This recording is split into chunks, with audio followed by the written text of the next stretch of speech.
திருப்பு போராட்டம் 15வது நாளாக தொடர்கிறது. இது இன்னும் எத்தனை வாரங்கள் ஆனாலும் கோரிக்கை நிறைவேறாமல் முடிவு பெறாது போராட்டம் தொடரும். போக்குவரத்து ஊழியர்கள் வேலைநிறுத்தம் செய்வதோ அல்லது லேட் ஷட் அவுட் போன்ற நடவடிக்கையில் ஈடுபடுவதோ எங்களுக்கு தெரியாத விஷயமும் அல்ல, முடியாத காரியமும் அல்ல. ஆனால் பொதுமக்கள் நலன் மற்றதெல்லாம் கருதி அரசுக்கு யோசிக்க அவகாசம் கொடுத்து முடிவெடுக்க வைக்கலாம் என்கிற எண்ணமெல்லாம் சேர்ந்துதான் காத்திருப்பு போராட்டம் நீடித்து நடக்கிறது. தொழிலாளர்கள் சுழற்சி முறையில் பணிக்கு செல்கிறார்கள், பந்தலுக்கு வருகிறார்கள், போராடுகிறார்கள், திரும்ப போகிறார்கள். 22 மையங்களில் தமிழ்நாடு முழுவதும் இது நடைபெறுகிறது. எங்கும் தொழிலாளிகள் வேலைக்கு வரவில்லை, ஆகவே வண்டி ஓடவில்லை என்கிற குறையும் வரவில்லை.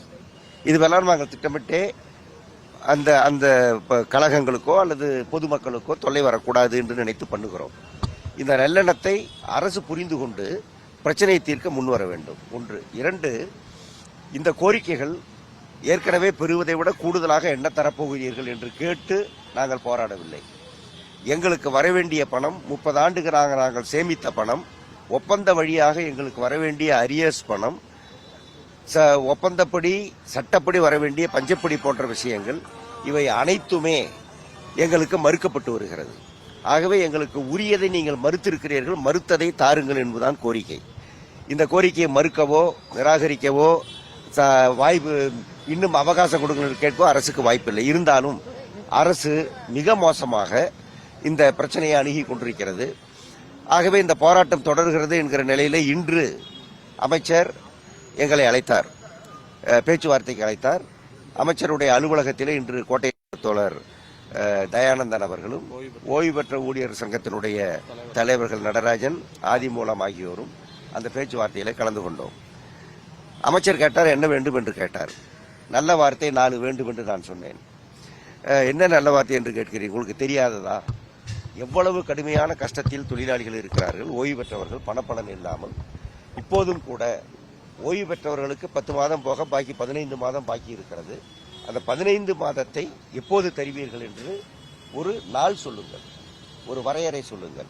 எங்களை பொறுத்தவரையில் தீபாவளிக்கு முன்பு கொடுப்பதாக நீங்கள் வாக்குறுதி கொடுக்க வேண்டும் என்று நாங்கள் கோரிக்கை வைத்திருக்கிறோம் என்று சொன்னோம்.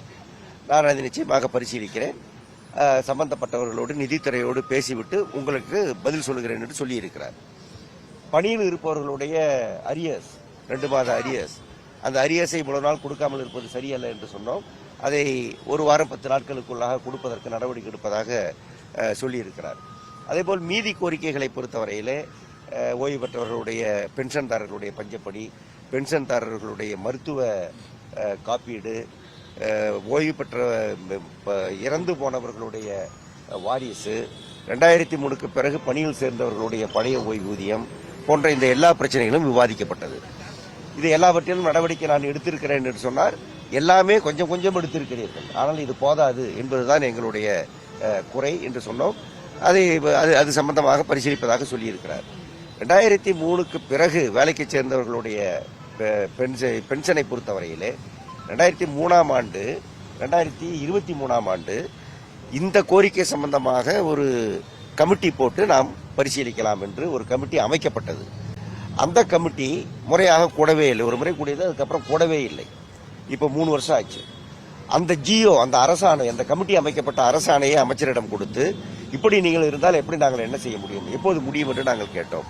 பிறகு அந்த அரசாணையை உடனே அதிகாரியை அழைத்து, சேர்மன் செல்ல இருக்கிற ஸ்பெஷல் ஆபீசரை அழைத்து அந்த அரசாணையை அவர் கையில் கொடுத்து உடனடியாக இது சம்பந்தமாக ப்ராசஸ் பண்ணுங்கள் என்று சொல்லியிருக்கிறார். அந்த கமிட்டியினுடைய கூட்டம் ஒருவேளை நடக்கலாம் என்று நான் எதிர்பார்க்கிறேன். இப்படி இந்த எல்லா பிரச்சனைகளையும் வலியுறுத்தி நாங்கள் பேசியிருக்கிறோம்.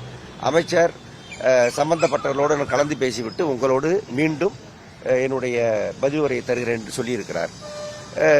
நல்ல பதில் வரும் என்று நான் எதிர்பார்க்கிறேன்.